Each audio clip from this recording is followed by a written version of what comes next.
Assalamualaikum warahmatullahi wabarakatuh. Alhamdulillah, nahmaduhu wa nasta'inuhu wa nastaghfiruh, wa na'udzu billahi min shururi anfusina wa min sayyiati a'malina. Man yahdihillahu fala mudilla lahu wa man yudlil fala hadiya lahu. Ashhadu an la ilaha illallah wahdahu la sharika lahu wa ashhadu anna Muhammadan abduhu wa rasuluh, amma ba'd. Hadirin dan hadirat yang dimuliakan, pada kuliah yang lepas kita telah menyebut sedikit sebanyak berhubung dengan bagaimana wujudnya ataupun terjadinya hadis-hadis palsu. Sekarang kita akan membincangkan berhubung dengan kitab di hadapan kita ini. Itu kitab yang dikenali oleh kebanyakan kita, dibaca pun oleh beberapa orang atau ramai juga sejak dahulu, iaitu kitab Riyadhus Salihin. Riyadhus Salihin adalah kitab yang ditulis oleh Al-Imam An-Nawawi rahimahullahu ta'ala. An-Nawawi rahimahullahu ta'ala, dia digelar dengan Abu Zakaria. Abu Zakaria ni digelar kerana dia tidak berkahwin. Seperti mana Zakaria, Nabi Zakaria tidak berkahwin, maka dia digelar Abu Zakaria. Walaupun sebahagian dinakalkan daripadanya bahawa saja dia tak suka orang panggil kepada dia dengan gelaran itu.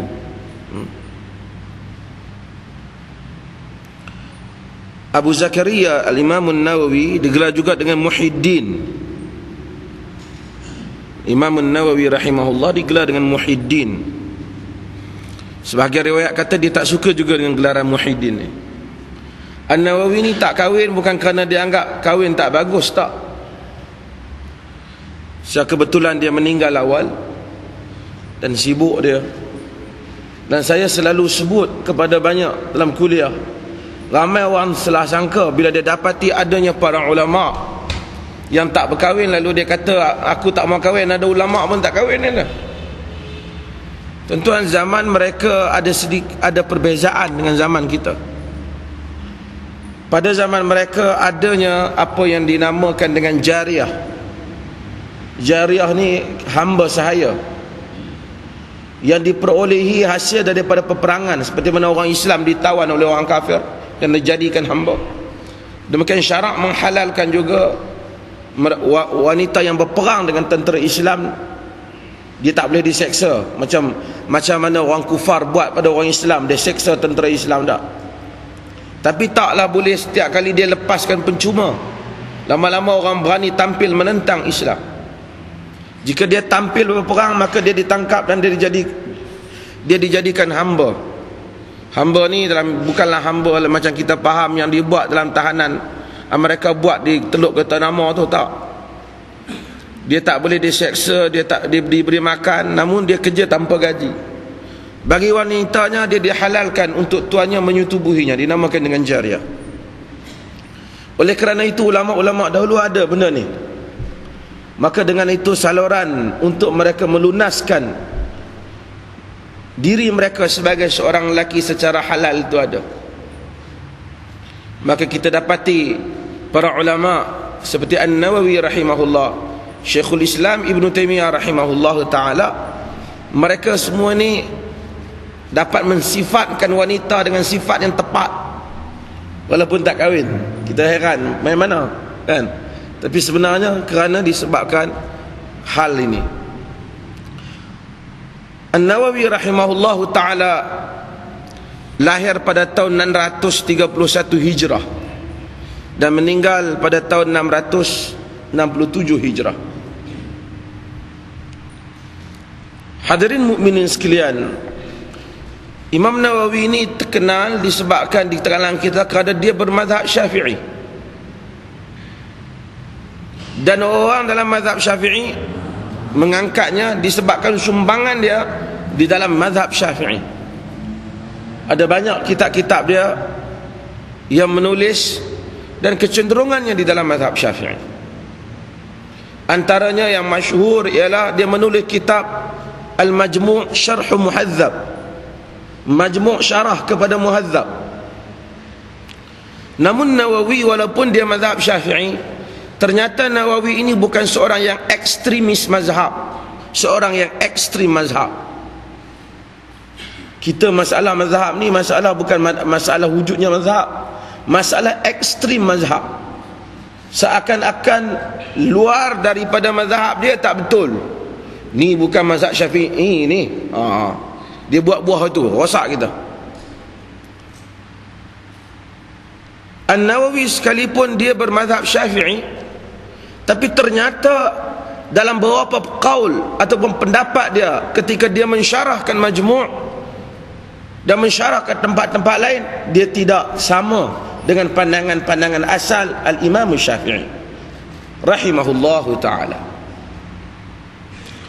Antaranya An-Nawawi mentarjihkan, ini masyhur masalah ini bagi Nawawi, dia mentarjihkan, yakni menganggap pendapat yang kuat bagi najis khinzir ialah dibasuh saja tanpa memerlukan air tanah.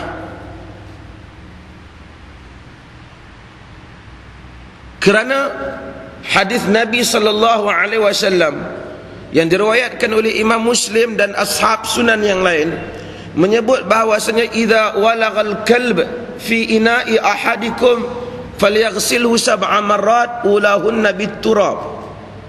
Bila anjing jilat bekas kamu, maka basuhlah 7 kali, yang awalnya dengan ataupun salah satunya sebagai riwayat ihdahunna, salah satunya dengan air tanah.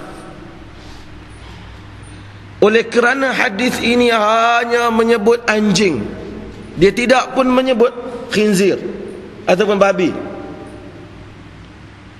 maka para ulama kebanyakannya kata anjing-anjing. Cumanya dalam mazhab Syafi'i, ia menganggap bahawasanya kalau anjing pun 7 kali satu dengan air tanah, khinzir lagi teruk, maka khinzir pun 7 kali satu lagi dengan air tanah. Sedangkan baginda sallallahu alaihi wasallam tak sebut. Bukan tak tahu tentang khinzir. Khinzir ada, nas khinzir dalam Quran pun. Dari segi saintifik, jilatan anjing itu, kerana para ulama khilaf dalam hadis ini.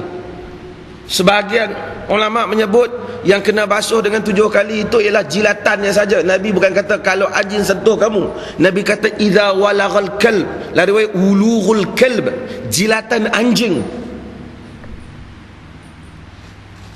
Dari segi saintifik, virus atau bakteria yang dibawa itu, yang dihapuskan dengan tanah ataupun air tanah itu ada pada jilatan anjing,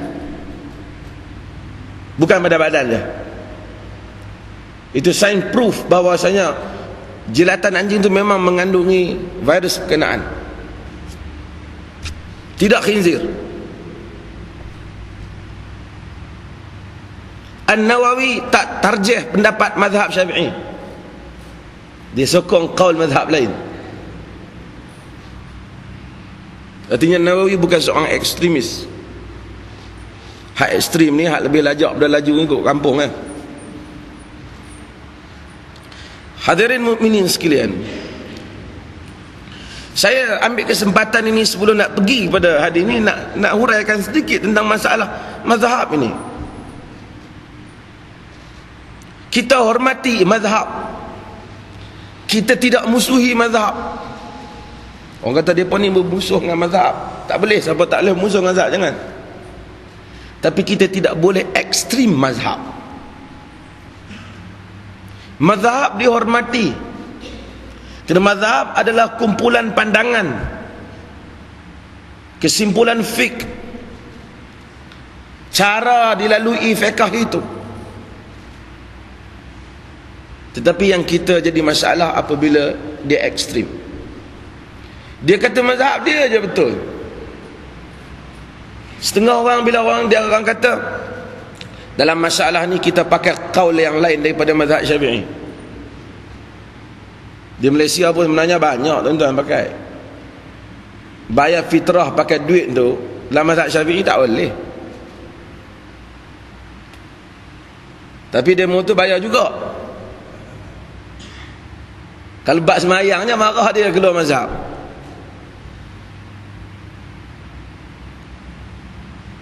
Pergi beli barang tak sebut aku jual aku beli tak boleh. Dalam Abu Hanifah tak ada masalah. Hulur barang, hulur duit, tanda jual lah, belilah.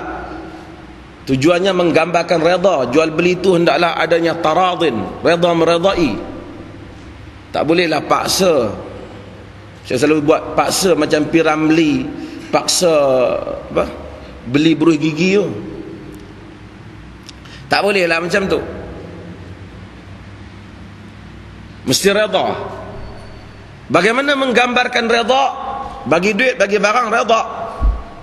Mazhab Syafi'i kata bagi duit kata aku beli, bagi barang kata aku jual. Tatbik mazhab sebiji, tuan-tuan tak boleh beli air tin tu, air tin mesin tu. Orang mazhab Syafi'i tak boleh beli. Kalau dia beli, dia kena tunggu mesin tu kata aku jual, dan dia kata ke mesin aku beli sampai pagi esok lah. Masa beli itu tak gaduh mazhab pula dah.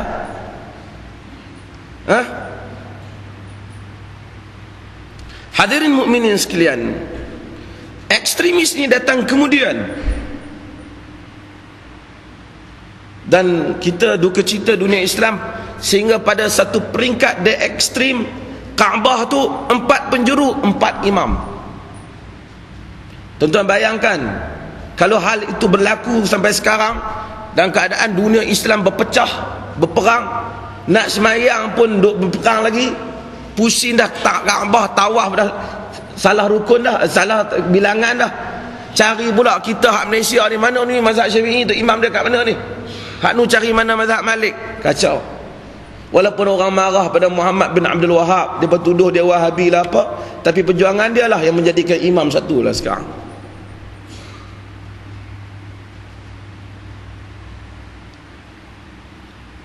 Ini kita kena terima hakikat bahawasanya pandangan-pandangan para imam. Ada orang kata kau orang ni tak mau ikut mazhab Syafi'i kesemuanya, kau orang lebih alim pada Syafi'i ke? Tak. Kita kata dalam masalah ni misalnya Perlis tak ikut Syafi'i, awak Perlis ni lebih alim pada Syafi'i ke? Kita tanya pula dia, awak ni yang tak ikut mazhab Malik, ikut Syafi'i lah. Bila ikut Syafi'i dia tak ikut Malik dalam setengah bab. Dia tak ikut Imam Ahmad, dia tak ikut Abu Hanifah. Tanya dia, hang ni lebih alim dari mereka 3 kah? Tuan-tuan, kalau main kira macam tu sampai ke sudah lah, tak habis. Nah, bukan kita dakwa kita lebih alim, tapi kita memilih qaul setelah semua orang bagi hujah-hujah dia. Bukan mesti kita lebih bijak. Kita nak beli kereta, kita pergi tanya, walaupun kita pomen tu tak tahu nak buat kereta, betul tak? Kita tanya pomen, kereta ni bagus yang mana? Pomen kata kalau nak beli jenis ni bagus nak. Dia sini begini. Mai satu orang kata, "Hai pomen, hang lebih pandai pada orang yang buat kereta ni ke? Hampir buat kereta sebiji, aku nak tengok." Kalau buat macam tu tak ada siapa boleh pendiri pendapat. Tak ada siapa boleh mengemukakan pendapat. Hadirin dan hadirat sekalian, imam-imam mazhab dihormati, tetapi mereka tidak disucikan pendapat mereka seakan-akan tidak berlakunya kesilapan. Di Perlis ni dan di negeri lain juga, kadang-kadang apabila kita sebut tentang hukum, jangan buat benda ni, tidak ada dalam sunnah, jangan buat perkara ni tak sunnah, adalah mana-mana orang dia bangkit, itu semua masalah khilafiah, kita jangan bincang masalah khilafiah ni. Tuan-tuan, saya nak bagi tahu banyak benda dalam Islam ni, majoriti benda dalam Islam ni khilafiah. Kalau tuan-tuan kata kunut pun khilafiah, kata jangan kunut pun khilafiah. Kalau tuan-tuan kata bismillah terang pun khilafiah, jangan bismillah pun khilafiah. Khilaf ni banyak. Bahkan ada benda-benda yang memang khilaf, ulama khilaf, walaupun terang padanya dalil. Tuan-tuan sebahagian pernah ikut, saya sebut beberapa contoh ni, saya sebut lagi di sini. Tuan-tuan ambil, dinakalkan qaul daripada sebahagian ashab Syafi'i, bahkan disebut sebahagian daripada ashab Malik, seperti yang disebut oleh Al-Imam Al-Qurtubi. Dikatakan bahawasanya di kalangan mereka berpendapat sembahyang Jumaat adalah sunat muakkad.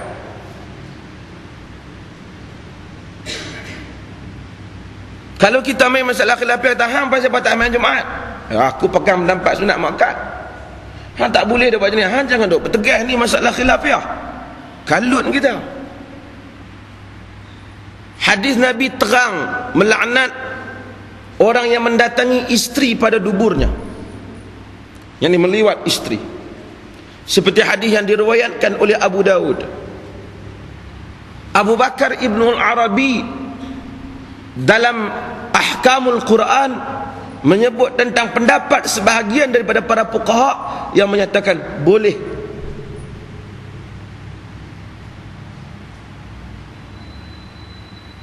Kalau kita nak main khilafiyah, kita larang dia. Aku pakai hak kata boleh. Benda ni tak usah tegas lah benda khilafiyah.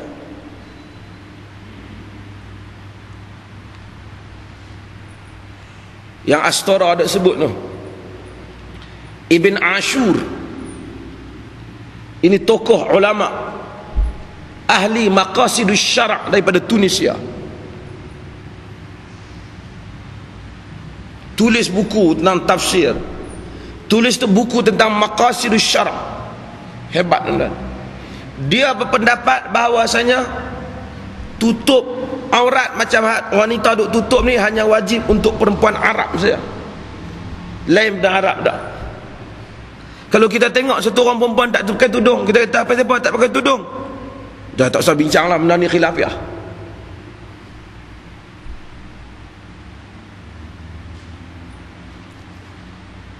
Abu Hanifah dinakalkan pendapat dan dikritik oleh para ulama pendapat dah, seperti Al-Imam Ibn Hazmin Al-Andalusi. Ibn Hazmin Al-Andalusi ni imam hebat dah, orang Andalus, orang Spanyol, Spain, menulis kitab Al-Muhalla. Pandangan dia zahiri tapi hebat dia dalam beberapa sudut. Abu Hanifah nakalan daripada dia bahawasanya jika sekiranya seorang mendatangi pelacur dan membayar harga lacuran itu, dia bayar upah pelacuran itu, maka dia tak boleh dikenakan hukum hudud, disebabkan kerana dia menyerupai mahar.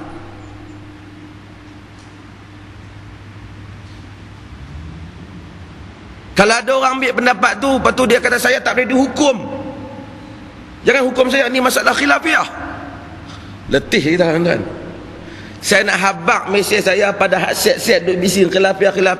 Kalau hang nak ikut khilafiyah, tak ada benda melengah khilaf belaka. Termasuk geng-geng hak duk kelui sangat nak potong tangan pencuri, nak buat hukum hudud ni, habak hudud tu pun khilafiyah. Buat hudud tu memang wajib, tapi nak potong tang mana tu khilafiyah. Ada kata potong tang lengan, ada potong tata pergelangan tangan, ada kata potong tang jari, sampai ada kata potong tang ni. Bila kita nak main potong, hang jangan nak potong tak tawan aku, khilafiyah ni. Apabila tuan-tuan tahu masalah agama demikian, maka tuan-tuan tahu tidak ada jalan penyelesaian kepada ini melainkan khilaf macam mana pun manusia mempunyai peluang merujuk kepada apa yang terkandung dalam Quran dan sunnah Nabi SAW. Fa in tanaza'tum fi syai' faruddu ila Allah wa Rasul. Jika kamu berselisih dalam satu benda, baliklah pada Allah dan Rasul. Para ulama kita hormati, tetapi sebahagian mereka memberi pendapat mungkin mereka tidak menemui hadis, bukan kerana mereka tak alim, kerana zaman mereka hadis belum terkumpul pada sebahagiannya. Dan manusia ini bashar, terdadah pada salah dan silap. Maka dengan itu hadirin dan hadirat sekalian, maka menilai pendapat ulama ataupun kita menolak sebahagian pendapat ulama bukan mempersendakan ulama, Tetapi kerana membesarkan Al-Quran dan Sunnah, di samping kita menolak pendapat mereka, kita mendoakan agar Allah memberikan keampunan pada mereka dan memberikan pahala kepada ijtihad mereka. Tapi kita tidak disuruh mengikut yang silap. Hadirin dan hadirat sekalian, ini muqaddimah umum untuk tuan-tuan semua faham. Dan insya-Allah kita akan memulakan membaca bab ini, iaitu Bismillahirrahmanirrahim. Babu al-ikhlas wa ihdar an-niyah fi jami'il a'mal wal aqwali al-barizah wal khafiyah. Bismillahirrahmanirrahim, maksudnya dengan nama Allah Ar-Rahman dan Ar-Rahim. Tuan-tuan, bismillah ni dia takdir. Bismillahirrahmanirrahim. Bismillah yakni dengan nama Allah. Dia Ar-Rahman, dia Ar-Rahim. Kebanyakan tuan-tuan dah bacalah tafsir Ar-Rahman. Apa makna Ar-Rahim? Rahmat Allah Ta'ala yang melingkumi, sebahagian kata para ulama. Dan Ar-Rahim, rahmat dia yang dikhususkan kepada kaum mukminin di dunia berhubung dengan iman, dan di akhirat berhubung dengan syurga. Adapun Rahman, semua orang diberinya rahmat. Hadirin mukminin sekalian, kalau saya katakan kepada tuan-tuan, dengan sebuah kereta yang berwarna merah lagi cantik, saya stop ayat, adakah ayat itu lengkap? Tak lengkap. Dengan sebatang pen yang mahal dan berkualiti, saya stop, tak lengkap. Tapi kalau saya kata dengan sebuah kereta yang cantik dan mahal, saya pergi ke suatu tempat, lengkap. Dengan sebatang pen yang sekian-sekian, saya tulis rencana saya, maka lengkap. Dengan nama Allah yang Ar-Rahman dan Ar-Rahim, stop, lengkap ataupun tidak? Tak lengkap. Jadi apanya? Kalau kita dah bismillah lama tak pasang ke benda, pakai bismillah. Hadirin mukminin sekalian, kita ni macam tu lah, benda-benda yang agama ni lama-lama dia jadi adat. Buat dia tak ambil tahu. Sebab tu kalau kita tanya, pasal apa kau ambil semayang macam ni, dia kan tahu. Tak tahu, dia kata sejak dulu macam ni aku ambil semayang. Dia bukan pernah ada cek pun. Hak benda lain dia cek. Lesson dia cek mati ke tidak kan. Minyak kereta dia cek, dia nak pergi mana-mana. Minyak enjin dia cek. Tapi solat dia bukan cek, betul ke Rasul buat begini, betul ke Rasul tak buat begini. Dia tak cek. Hadirin mukminin sekalian, maka dengan itu bismillah ini takdir. Dengan nama Allah Ar-Rahman dan Ar-Rahim, sambungan dia tu berdasarkan pekerja buat kita. Saya membaca kitab ini, saya menulis kitab ini, maksudnya kan, dengan nama Allah Ar-Rahman Ar-Rahim, saya makan nasi ini. Nasi lah mana? Bismillah, makan nasi kan. Dengan nama Allah saya makan nasi ini. Bismillah, saya berwuduk berdasarkan kepada amal dan kerja kita. Amal dan kerja kita. Bab ikhlas dan menghadirkan niat pada semua perbuatan dan perkataan yang jelas ataupun yang tersembunyi. Hadirin mukminin sekalian, apa maksud ikhlas? Apa maksud ikhlas? Ikhlas simple saja, seperti mana yang kita tahu bahawasanya beramal ataupun melakukan sesuatu kerana Allah Azza wa Jalla. Syarat dia dua.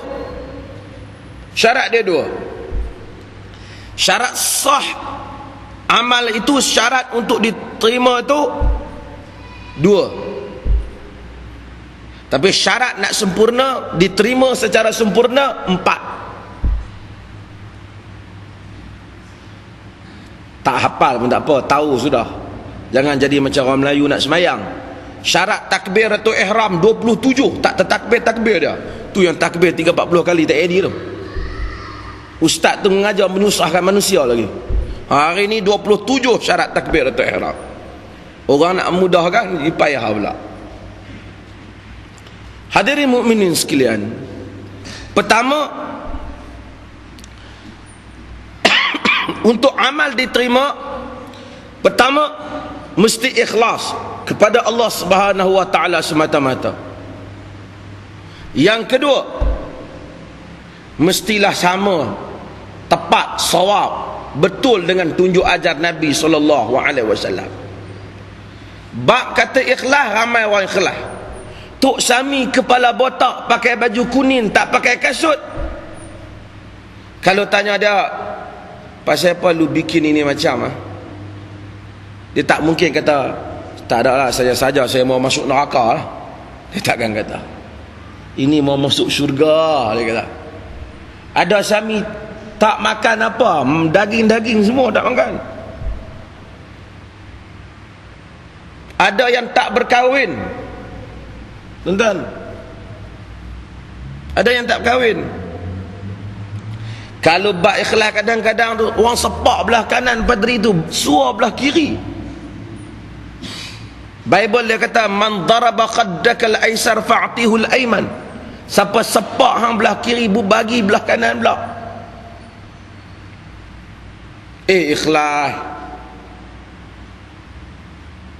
Tetapi dia ikhlas, tapi dia tak betul satu benda.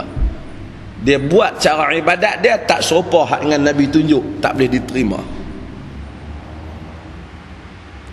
Sebab tu Quran kata, liyabluwakum ayyukum ahsanu amala. Untuk dia menguji kamu, siapakah di kalangan kamu yang baik amalannya. Kata Al-Qadhi Fudail bin Iyad, akhlasuhum wa aswabuhum. Yang paling ikhlas dan yang paling tepat. Ikhlas ni ramailah orang ikhlas. Tuan-tuan mai dengar ceramah semangat semayang Isya 8 rakaat. Orang tahu lajak dengan tu imam ni. Dia kata mai semangat macam mana, orang tak tahu, dia seronok. Tambah pi lagi 4 kalau banyak sangat pun. Dia tak boleh tu imam, dia kata saya bukan pekorang, saya penambah, dia kata. Tak boleh, dia kata semayang ni 4 ni tak apa. Hak 4 tu 4 lah, hak lagi 4 ni bid'ah hasanah, saya buat kat atas. Boleh tuan-tuan? Tak boleh. Pasal apa? Pasal dia canggah dengan tunjuk ajar Nabi sallallahu alaihi wasallam. Hak macam Imam Malik kata tu, dia canggah dengan tunjuk ajar Nabi sallallahu alaihi wasallam. Saya selalu buat contoh orang asli.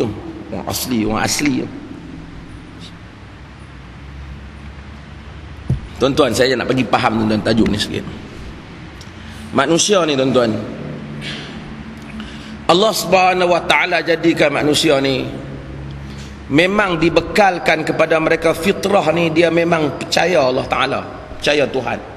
Sebut nama Allah Ta'ala ke apa, tapi yang penting dia percaya adanya Tuhan. Itulah sebabnya kita tengok majoriti manusia atas dunia ni beragama.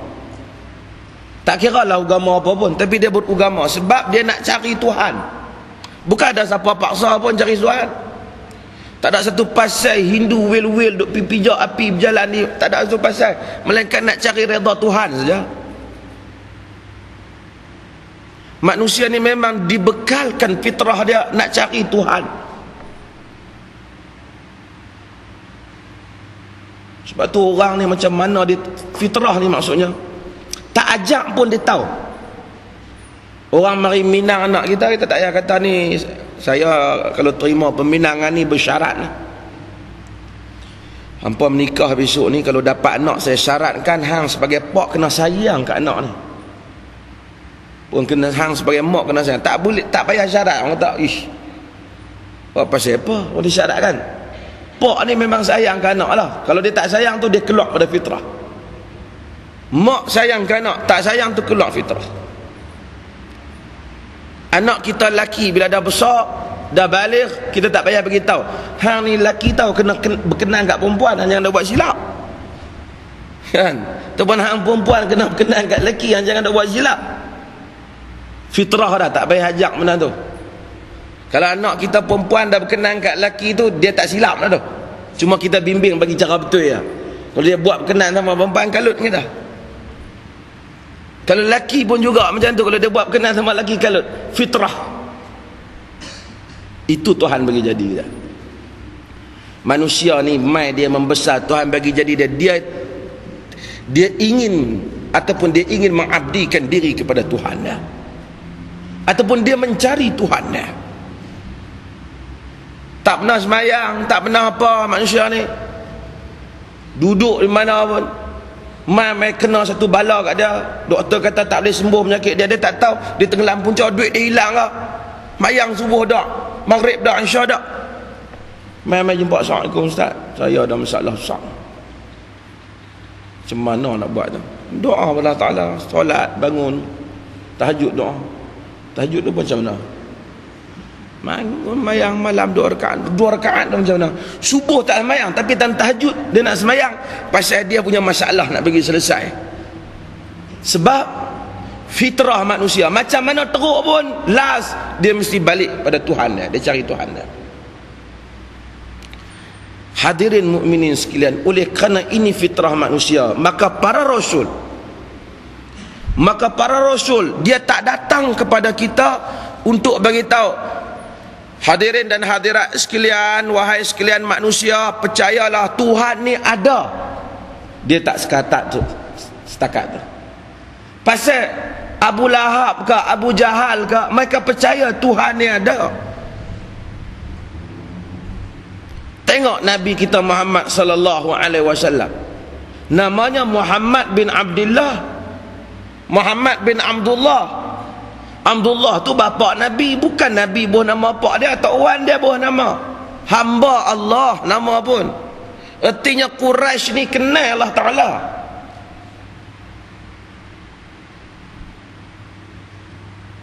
Semasa Abrahah membawa angkatannya dan menyerang Kaabah, orang Quraisy semuanya melihat bagaimana Allah Subhanahu wa Ta'ala mempertahankan Kaabah. Alam tara kaifa fa'ala rabbuka bi ashabil fil alam yaj'al kaidahum fi tadlil. Takkah kamu tengok macam mana Tuhanmu mengambil tindakan kepada tuan-tuan empunya gajah? Dan tidakkah kamu tengok macam mana Tuhanmu menjadikan semua perancangan mereka sia-sia sehingga habis surah? Quraisy tengok. Bahkan Ibnu Hisham menyebut tentang Abdul Muttalib, apabila dia Abraham mai, tuan zaman dulu dia perang, dia bawa mai gajah. Abraham ni dia bawa mai, dia rampas kata benda orang Quraisy, rampas unta, rampas tentera dia makan lah. Jadi sebelum dia nak serang tu, dia marilah ketua-ketua ni masuk jumpa. Abdul Muttalib dia ketua bagi negara Mekah, negeri Mekah lah. Dia perlu letak kerajaan dia bukanlah berarti kerajaan yang tersusun, tapi ada kepimpinan dan ada jawatan kuasa ada, dan kemudian ada rakyat yang ikut dia lah. Quraisy dia kabilah tu, dia masuk bi. Apa yang kau mahu wahai ketua Quraisy? Dia kata, aku nak meminta supaya engkau membebaskan unta-unta aku yang kau tawan. Tuan-tuan hadirin dan hadirat sekalian, Abraha ni dia main dia tawan habis dengan unta Muttalib pun dia ambil kat dia.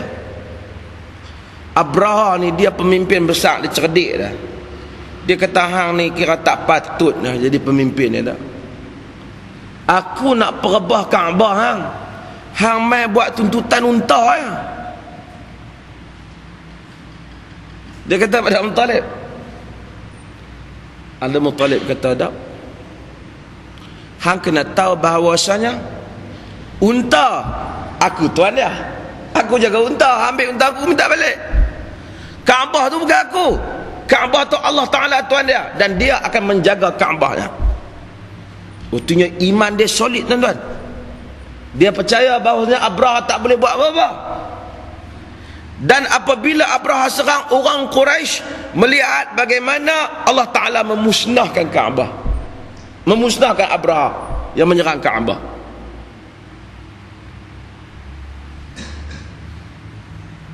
Dan Quraisy bila tawaf disebut labbaik Allahumma labbaik. Quraisy ni bila tulis kepala surat, Bismillahumma, dengan namamu ya Allah. Tu surat yang kepung Nabi tu, masa buat kepungan ekonomi, kepung Bani Hashim tu, ditulis perjanjian mereka tu, Bismillahumma, dengan namamu ya Allah, kami dengan ini kaum Quraisy mengambil keputusan untuk memulau Bani Hashim, tak jual beli, tak apa, tak nikah kahwin, tak apa, semua buat, tapi tulis nama Allah Ta'ala tak. Kalaulah Quraisy kenal Allah Ta'ala demikian rupa, dia kenal Allah Ta'ala demikian rupa, mengapa Quraisy menentang Rasul? Mengapa Quraisy tentang Nabi Muhammad? Terima je lah, dia seru supaya sembah Tuhan. Maksudnya tuan-tuan, kenal Tuhan satu hal, kenal Allah sebagai Tuhan satu hal, mengikhlaskan diri kepada pengibadatan kepadanya hal yang lain. Maka tauhid itu dibahagikan. Yang pertama dinamakan dengan tauhid rububiyah, keyakinan bahwasanya Allah Ta'ala sebagai pencipta, penguasa alam, maha berkuasa. Tauhid ini dikongsi oleh banyak manusia. Tanya Sing yang pakai serban lebih besar pada serban kita tu, dia pun kata siapa yang cipta alam? Tuhan Allah. Tanya David pun dia akan menyatakan Tuhan sebagai creator, sebagai pencipta. Tanya Hindu pun kata demikian, tanya Buddha pun kata demikian. Tetapi apabila nama ibadat kepada Tuhan, mereka berpecah-pecah dalam ibadatnya. So manusia ini pertama tauhidnya rububiyah, yang kedua uluhiyah. Bagaimana manusia hendaklah meletakkan tidak ada pengabdian melainkan kepada Allah Azza wa Jalla. Yang ni yang Quraisy silap. Quraisy di samping tahu Allah, dia berpecah dalam ibadat dia. Yang ni lah juga yang orang-orang ahli syirik silap. Yang ni lah juga yang Kristian silap. Yang ni lah yang para anbiya bawa, walaqad ba'atsna fi kulli ummatin rasula an ya'budullah wajtanibut taghut. Kami hantar bagi setiap umat itu rasul, dia memerintahkan manusia mengabdikan diri pada Allah. Setakat itu? No. Wajtanibut taghut, dan menjauhkan diri daripada taghut, setiap yang melampaui batasan Allah, yang menyanggah syariat Allah, yang menyanggah tauhid kepada Allah Subhanahu wa taala.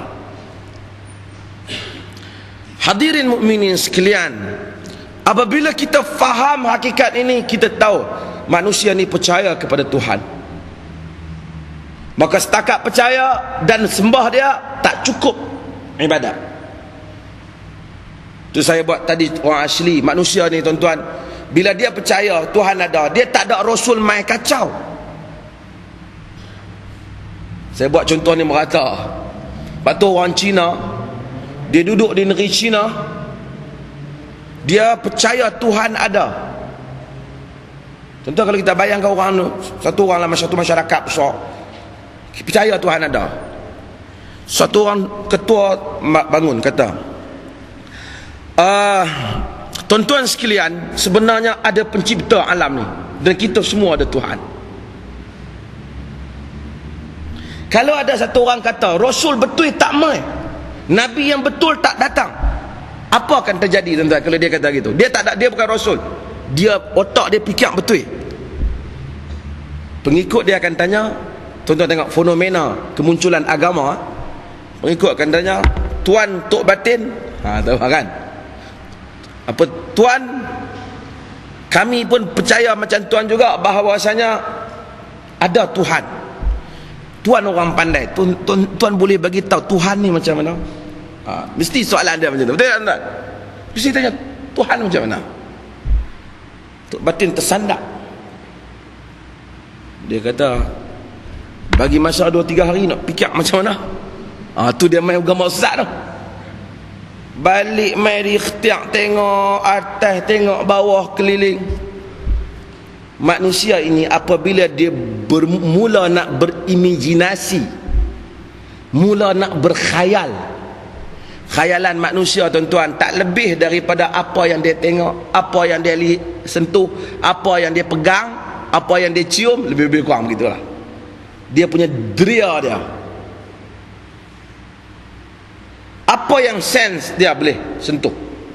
Lepas tu tuan-tuan tengok orang putih macam mana dia begitu kononnya menjangkau lah dia punya inovasi dia, kreativiti dia. Dia buat makhluk angkasa lebih kurang menatang di dunia ni. Tak lebih. Manusia ni itu saja andaian dia. Apabila orang Cina diminta supaya menulis mereka Tuhan orang Cina, muka macam orang Cina. Kerana itu yang dia tengok di tempat Cina, di negeri Cina. Perutnya perut orang Cina, macam cap kacang melembu tu. Mata tu dia tongkat tu habis tangan ada sikit perempuan Cina. Kalau orang India lukis Tuhan orang India, kulit dia orang India, rupa dia orang India, semua dia sebiji orang India. Walaupun kalau kita tengok dari segi luaran kita boleh judge, kita boleh hukum dah Tuhan tu. Kita kata ini tak adil. Tuhan bersifat seluruhannya untuk semua makhluk. Mana adil, Tuhan rupa pun berat sebelah dah. Kan? Tuhan rupa orang Cina. Habis kita Melayu nak letak pitang mana? India nak letak pitang mana? Jadi dah berat sebelah. Bila Tuhan rupa orang India, tak adil. Orang Melayu nak letak tang mana? Orang Cina nak letak tang mana? Mak Saleh nak letak tang mana? Sebab tu tuan-tuan, agama apabila dia datang, salah satu benda yang dia larang, jangan cuba mengandai-andaikan rupa Tuhan. Sebab tu dinamakan dengan tauhid al-asma' was-sifat. Nama dan sifat Tuhan ni kita tak tahu, melainkan ada dalam Quran dan sunnah. Jangan duk reka sendiri. Kalau reka Melayu buat Tuhan, Tuhan Melayu lah. Cina buat Tuhan, Tuhan macam Cina lah. Jesus Christ sebenarnya tak lah. Kata Nabi Isa bin Maryam, Jesus son of Mary. Jesus ni, Nabi Isa ni, dia bagi kita buat Isa. Nabi Isa ni dia Bani Israel. Rupa dia mesti rupa Bani Israel. Dia wa rasulan ila Bani Israel, rasul kepada Bani Israel dia. Tapi kita tengok orang putih sekarang gambar Jesus semua, itu rupa pemuda barat. Dia bukan masalah. Tapi apabila agama ada campur tangan makhluk, dia jadi begitu. Sebab tu bila tuan-tuan pergi ke India, tuan-tuan tengok Jesus kulit gelap di gereja-gereja dia. Sebab dia kata tak padan lama kita duk perang Inggeris, Mahatma Gandhi pun lawan dengan Inggeris ni. Kita bagi dia agak-agak lebih kurang kulit kita sikit. Islam bebas. Sebab tu rumah Allah, masjid Islam, tidak ada sebarang unsur patung. Kena buang apa saja unsur yang orang boleh anggap main daripada jauh. Barangkali yang ni kot Tuhan orang Islam. No. Bersih daripada sebarang andaian. Laisa kamitslihi syai'. Allah Ta'ala tak sama dengan apa saja. Bila diberi peluang manusia mengandaikan Tuhan, mailah tok batin seminggu kemudian, tu dia ada mai dia ukiak mai, tu dia hampa tengok. Dia lebih kurang macam ni lah. Di India oleh kerana barangkali bisnes roti canai itu meningkat. Dan bila roti canai dan kegiatan seperti itu memerlukan banyak tangan, dia letak Tuhan tangan dia 8. Tengok dia lebih daripada kita, nampak? Kita 2 saja, kan? Bila hak nu dia buat tinggi boleh terbang. Ini semua andaian. Allah Subhanahu wa taala mengharamkan hal ini. Katakanlah tok batin ni mai, dia letak tokoi depan tu, dia kata tu dia ni dah Tuhan hak hangpa duk cari ni, aku dah jumpa dah. Aku semak tengok lebih kurang macam ni lah rupa dia. Aslinya dia buat tarim tu, orang tengok, ui, cengeng Tuhan yang rupa dia, kan? Lebih kurang begitu. Tuan-tuan, agak-agak apa soalan yang kedua? Soalan yang kedua mestilah dia tanya, Tok Batin naik sikit lah mentabak dah, bubuh lah nama dia, Tok Syami ke, Tok Cha ke. Tok Cha, Tuhan ni kita semua nak baik dengan dia, kita semua nak harapkan dia suka pada kita, Kita semua nak harapkan supaya dia boleh tolong kita. Kita semua nak mati, nak pi pada dia. Apa cara Tok Cha nak bagi Tuhan baikkan kita? Itu soalan berikutnya. Betul tak tuan-tuan? Mesti itu. Tak ada dah. Tok Cha kata, bagi masa balik kat saya bang seminggu, nak balik fikir macam mana cara nak baik dengan Tuhan ni. Ketika itu dia buat satu benda tuan-tuan. Tuhan ni macam mana cara?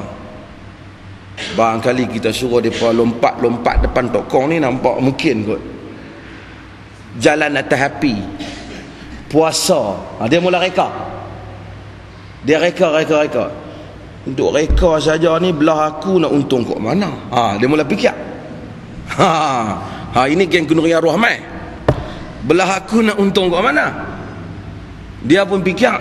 Dia pun kata, Tuhan ni mau lebih kurang setiap kali hampa pusing dia 7 kali, tahu lan tabung ni berapa duit.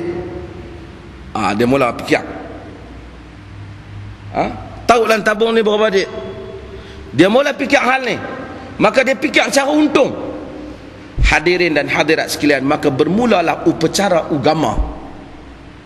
Lompat pi, lompat mai, hak ni wil, hak ni hengguk, hak ni bakak. Sedangkan tidak ada sebarang pun nas daripada Tuhan. Inilah yang Allah Ta'ala tersebut, am lahum syuraka syara'u minad din ma lam ya'zam bihillah. Adakah bagi mereka itu syuraka syara'u minad din, yang memberikan kepada, yang buat syariat untuk kamu mengenai agama, apa yang Allah Subhanahu wa Ta'ala tidak redha kepada mereka.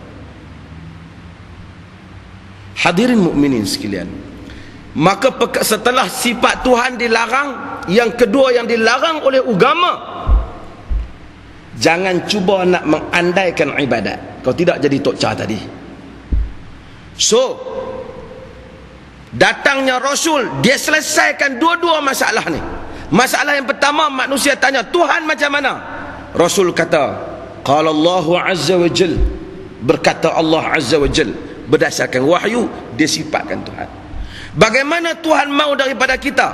Maka Nabi pun buat, khudhu anni manasikakum, ambil daripada aku cara ibadat kamu. Sallu kama raaitumuni usalli, semayang macam mana kamu tengok aku semayang.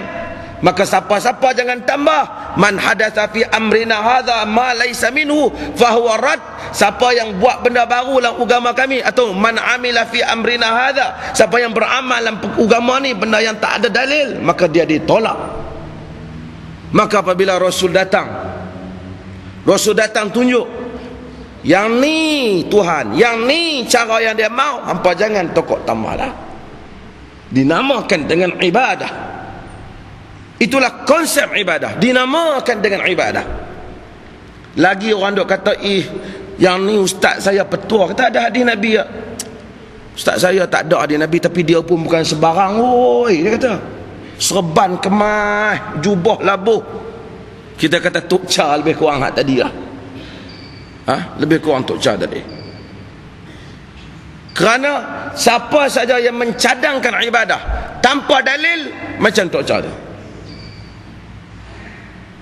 Tuan-tuan, ini konsepnya untuk kita faham kepada keseluruhan ibadah di dalam Islam yang dibawa oleh Ar-Rasul alaihi salatu wassalam. Bila kita faham hal ini, maka kita faham bahawasanya amal ibadah tidak boleh dibuat melainkan seseorang memenuhi, pertama, ikhlas kepada Allah Ta'ala. Semayang ikhlas, semayang betul, semayang solat ikut sunnah, tak tambah-tambah. Tapi niat nak jadi jawatan kuasa umpamanya, tak. Niat nak menunjuk semayang depan TV, belakang TV tak semayang. Umpamanya bersedekah kerana nak mengharapkan habuan. Ini tabiat setengah jutawan saudagar ahli korporat.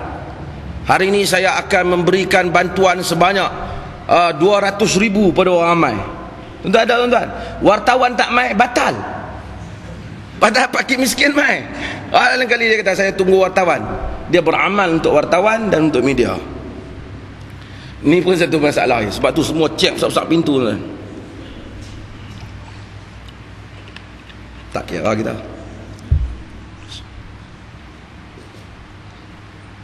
Lagi tak main dia tak cek kalau kecil pun kata.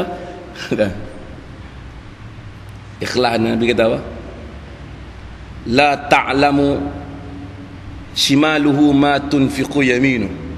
Tangan kiri tak tahu apa yang tangan kanan beri. Ni dah. Kiri kanan mesti tahu kan, depan belakang. Tuhan ampunlah manusia ni. Itu satu masalah, tak ikhlas walaupun cara betul. Satu lagi cara betul, niat ikhlas, cara tak betul. Itu yang nak buat konsert rock sumbangan untuk fakir miskin. Tak boleh lah. Kalau kita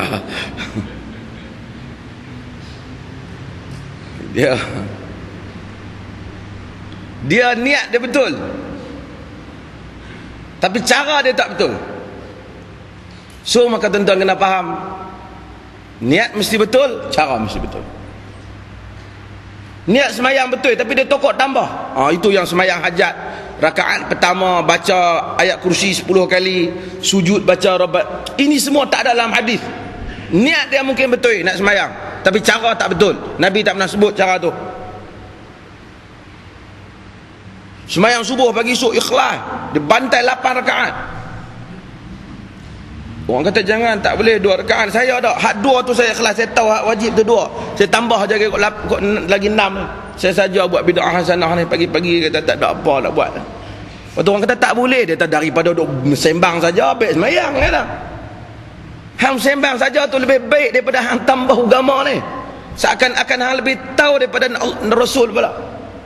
Al-yawma akmaltu lakum dinakum. Hari ini aku telah sempurnakan untuk kamu agama kamu. Hang sembang saja tu hang tak cabar Rasul. Bila hang tambah semayang, hang challenge dia.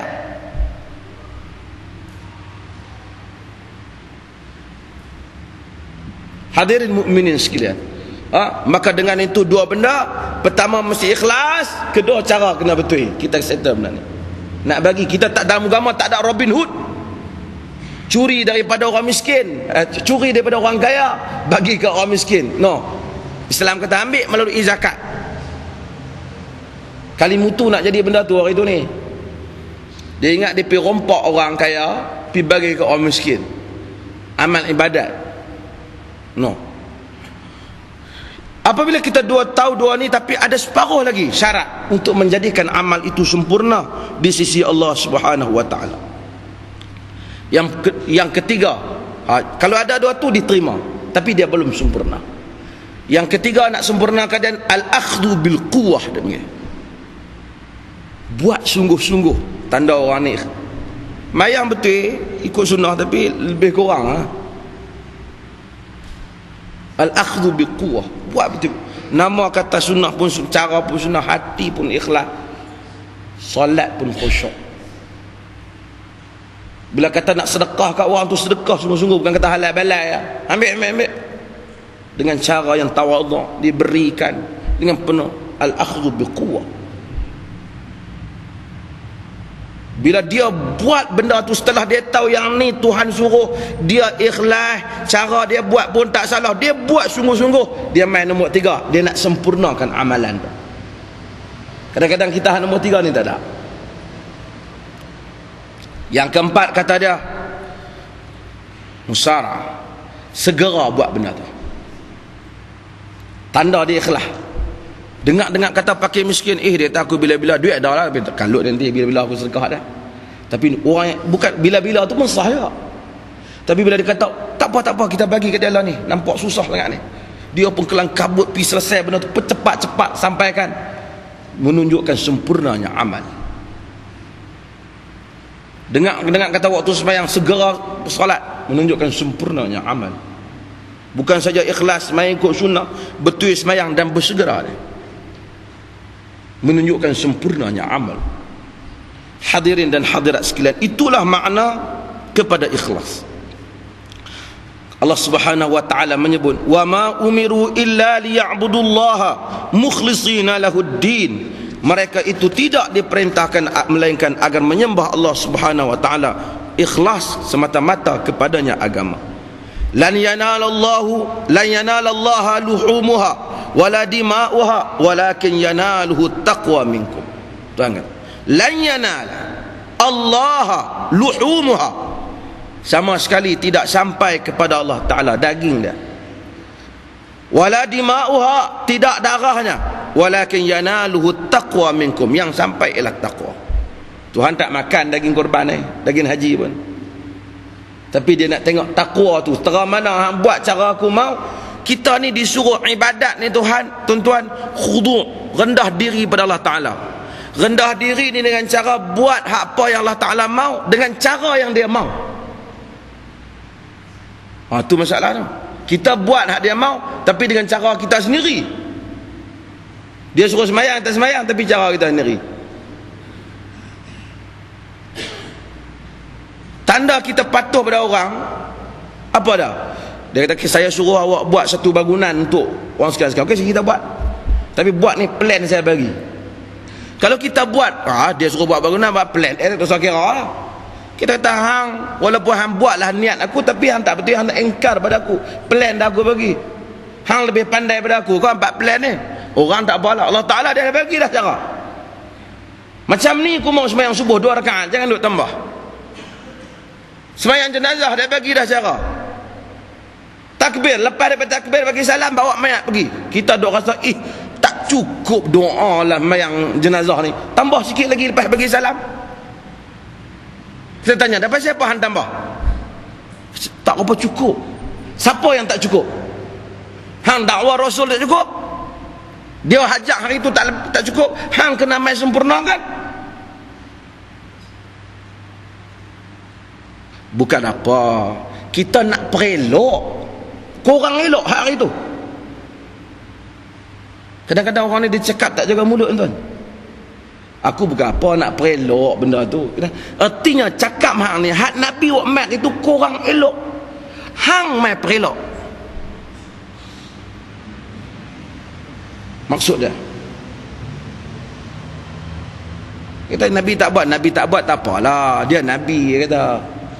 Kita ni nak mai kemas lagi, bukan apa, dia kata. Katanya hak Nabi mai tu tak kemas lagi. Sama ada hang kemas tu, hang guru kemas, hang tak boleh mengemaskan apa yang Nabi buat. Dah kemas dah. Laqad kana lakum fi Rasulillahi uswatun hasanah. Pada diri Rasulullah itu contoh yang baik. Tak ada orang lain lebih baik, better than him, tak ada. Hadirin mukminin sekalian, Allah Subhanahu wa Ta'ala tak makan daging ni, tapi dia nak tengok mesti kau buat dengan cara yang aku mau, dengan kaedah yang aku mau, dan tunduk hanya ke mata Allah Subhanahu wa Ta'ala. Bila kita mengetahui hal ini semua, kita tahu ibadah kita lillahi ta'ala, disuruh kita mengabdikan diri kepada Allah Ta'ala, maka kita tahu ikhlas yang Tuhan nak terima ni duduk dia di dalam hati, tak duduk dia di dalam di lidah. Ini satu masalah berhubung dengan niat. Ni kerana kita babul ikhlas wa ihdar niat, bab ikhlas dan menghadirkan niat. Orang ni sebab tu alhamdulillah di Perlis ni tak ada lah. Kadang-kadang nak semayang, dia habaq penuh satu masjid dia nak semayang. Usolli fardul maghrib, aku nak semayang fardul maghrib. Tak perlu, tuan-tuan. Itu bukan niat. Itu nama aja melafazkan kata-kata. Niat ni duduk di hati. Nyamuk duduk di pipi tuan-tuan, tuan-tuan tampak nyamuk. Nyamuk itu mati dibunuh dengan niat. Bukan kata minta maaf nyamuk tak sengaja mati, tak sengaja. No, bunuh dengan niat.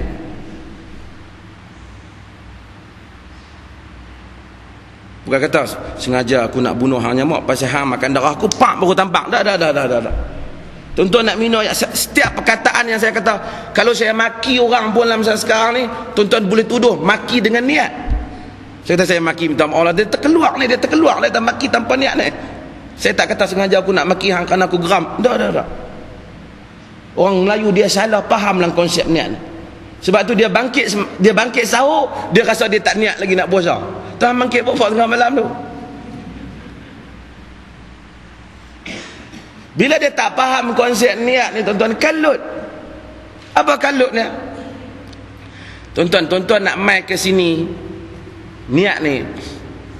Mai lagi ada orang kata, oh depa tak faham ada qasad ta'rid ta'in. Nenek dan hurai kata apa? Tuan-tuan keluar mai daripada rumah tuan-tuan nak mai ke masjid ni, tujuan tuan-tuan mai ke masjid dapat pahala ataupun tidak? Dapat, insya-Allah.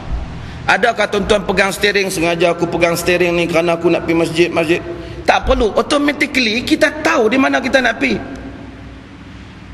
Kalau tuan-tuan duk pusing kangak 2 jam pasal aku tak tahu nak pergi mana, tu tak ada niat lah. Itu tak ada niat lah. Satu orang ambil parang ladin lintas jalan pi rumah sebelah, tetak mati orang. Pi mahkamah, habang ke hakim, minta maaf hakim, saya bunuh tanpa niat. Pasal bunuh tanpa niat, yang bawa parang ladin mai daripada rumah ni. Tapi saya tak katalah sengaja saya nak bunuh hang program, jadi niat tu tak mai masa tu. Hakim kata tak, bila hang bawa parang mai, hang masuk rumah dia, hang bantai dia, tu niat, hang bunuh dengan niat lah tu. Kita tak boleh nak kena kalau saya bawah tanpa niat. Saya tak kata sengaja aku nak bunuh hang, saya tak nak.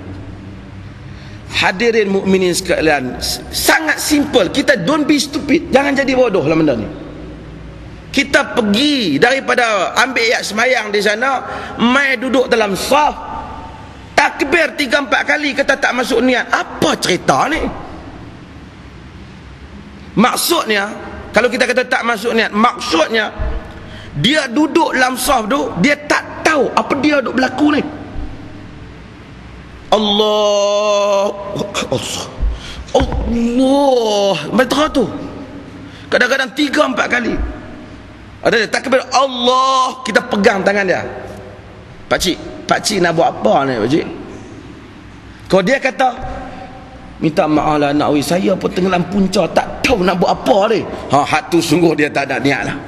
Hak tu dia ada masalah lah. Kita kata pakcik sampai peringkat ni syarak dah tak wajibkan pakcik mayang.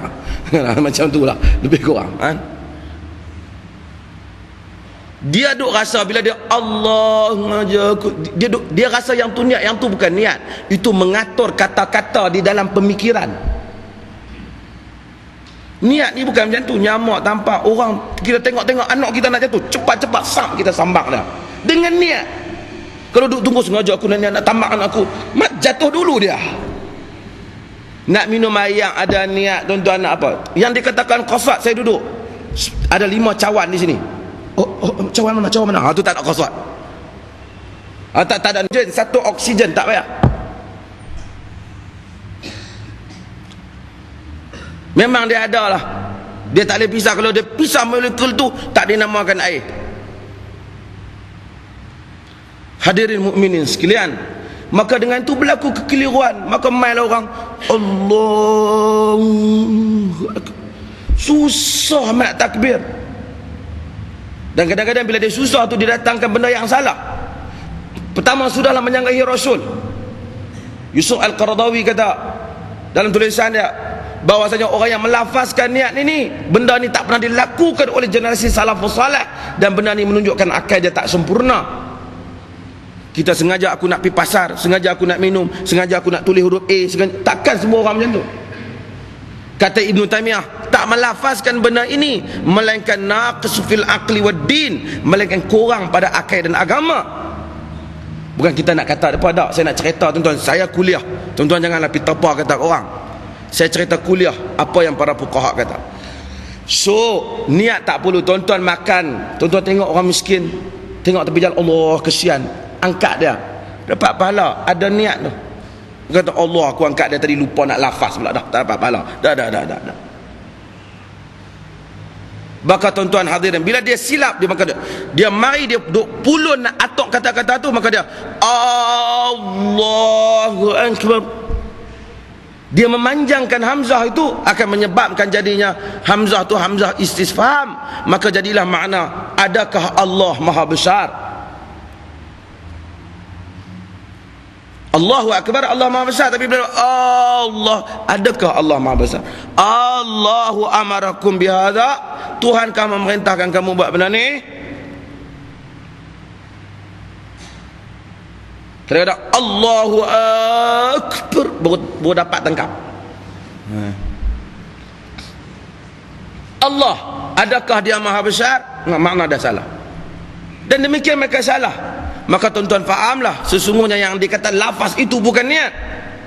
Dan tidak disunnahkan untuk melafazkan niat. Seseorang ada niatnya apabila dia beramal dengan amalan saleh, dia yang mengetahui antara dia dengan Allah Subhanahu wa taala. Dulu kadang-kadang manusia ni silap. Kita bukan nak marah yang dulu, Tuhan ampun mereka, kita doa kepada mereka, tapi kita jangan ulang. Yang dulu mereka mengajar dengan kadar yang mereka tahu, dan Allah Ta'ala la yukallifullahu nafsan illa usaha.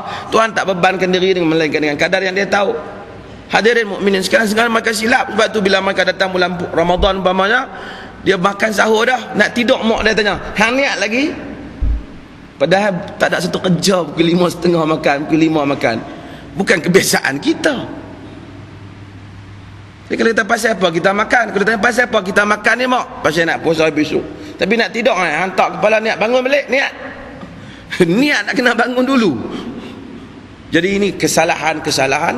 Maka hadirin mukminin sekalian, fahamlah kita bahawasanya ini bukanlah yang dinamakan dengan niat. Niat adalah keikhlasan dengan syarat-syarat yang saya sebutkan tadi. Dan insya-Allah pada minggu hadapan kita akan membaca hadis yang pertama. Dia mukadimah banyak lagi. Baru boleh masuk lagi pun tuan-tuan minta apa ada kitab mesti tengok. InsyaAllah daripada kita akan baca hadis yang pertama daripada Amirul Mukminin Umar bin Khattab, dan kita akan mensyarahkan sikit tentang kepribadian kepimpinan Umar bin Khattab radhiyallahu an, bagaimana ia seorang pemerintah yang adil dan pemerintah yang diberkati oleh Allah Azza wa Jal. Dan saya buka sedikit sesi kepada soal jawab jika ada, wallahu taala a'lam. Siapa ada soalan silakan hantar ketah.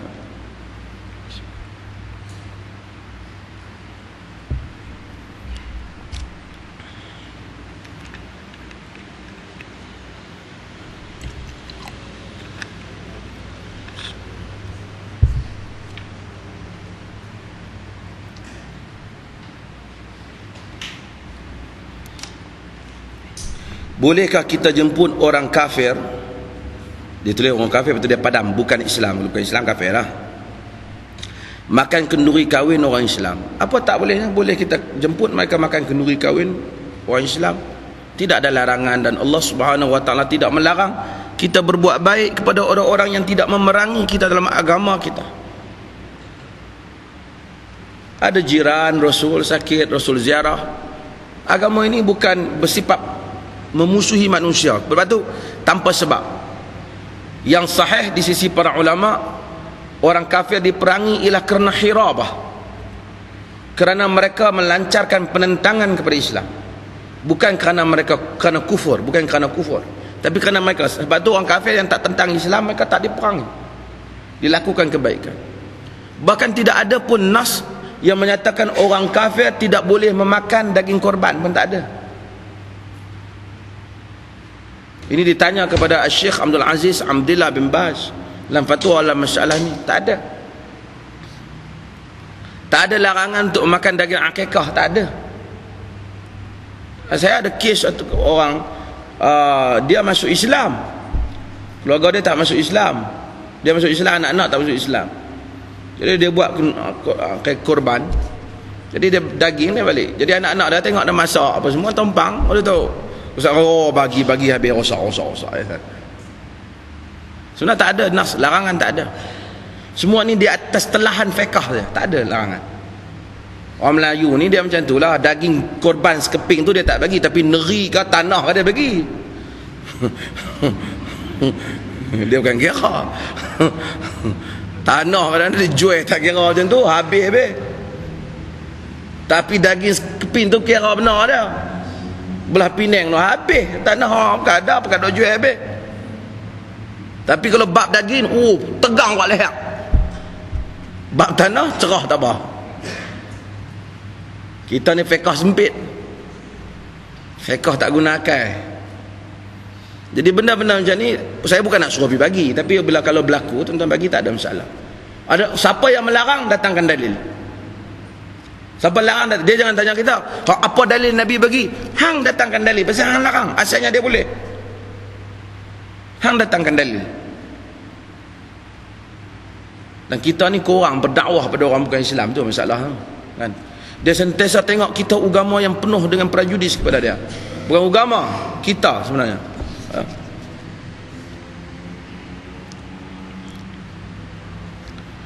Bolehkah jika sebaliknya dia jemput kita makan kenduri? Dia boleh. Dia beri jamuan tak makan. Nabi SAW dijemput oleh wanita Yahudi untuk makan di rumah dia, Nabi makan. Dan itulah wanita di Khaybar yang Nabi makan yang menyebabkan baginda terkena racun. Sehingga kepada akhir hayat baginda menyatakan bahawasanya masih terasa lagi racun yang diracun di Khaybar. Sebahagian sahabat meninggal makan bersama dengan baginda di dalam majlis itu, kerana jahat wanita tu, dia racun dia. Tapi yang pentingnya dia racun tu satu hal lah, tapi menunjukkan Nabi menerima jemputan tu. Nabi terima jemputan tu. Habis dia kata kalau daging tak halal, macam mana Tok Mufti ni kata? Dia kata daging tak halal.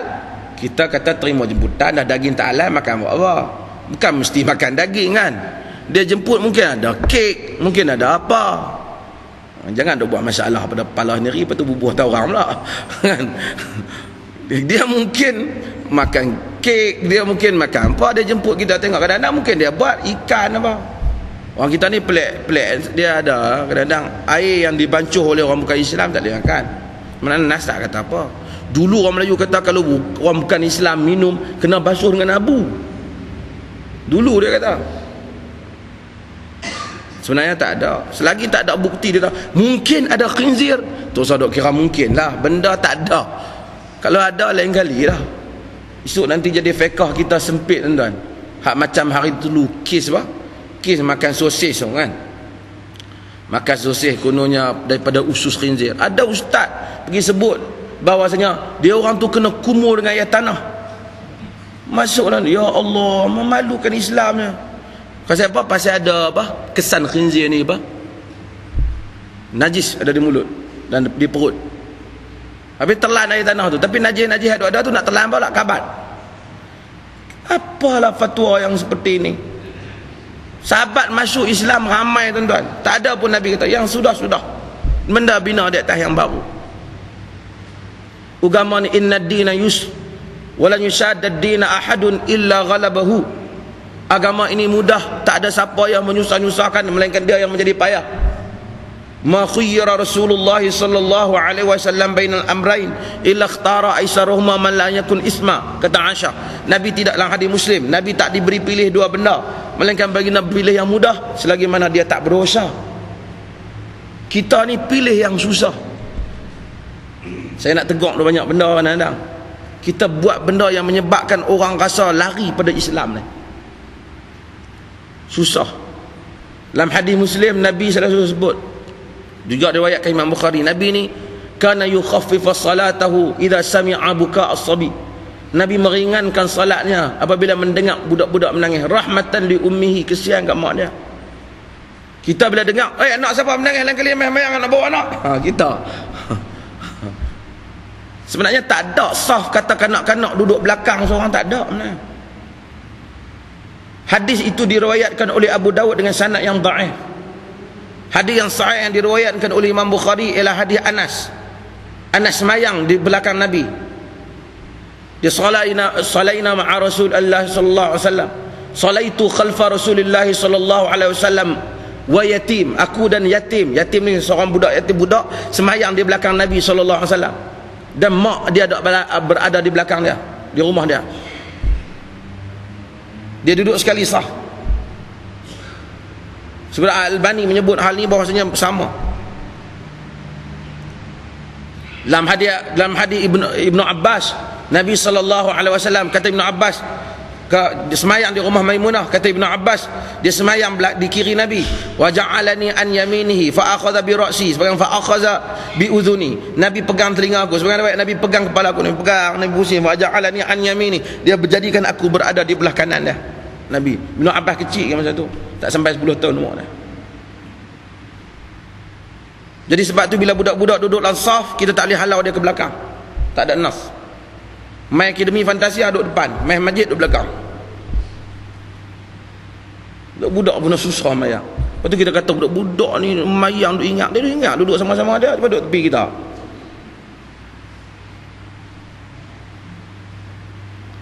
Saya bukan nak komplain tak, yalah, tapi artinya kita mesti bawa Islam yang fresh, Islam yang segar, Islam yang menarik, Islam yang membawa golongan muda kembali ke masjid, Islam yang bersemangat, Islam yang berani menghadapi cabaran dan kemodernan. Terima kasih banyak di atas kuliah pada malam ini. Hadirin hadirat sekalian, sekian. Allahumma ja'al jam'ana hadha jam'an marhuma wa tafarruqana min ba'dihi tafarruqan ma'suma wa la taj'al minna syaqiyan wa la mahruma. Wa sallallahu ala nabiyyina Muhammad walhamdulillahi rabbil alamin.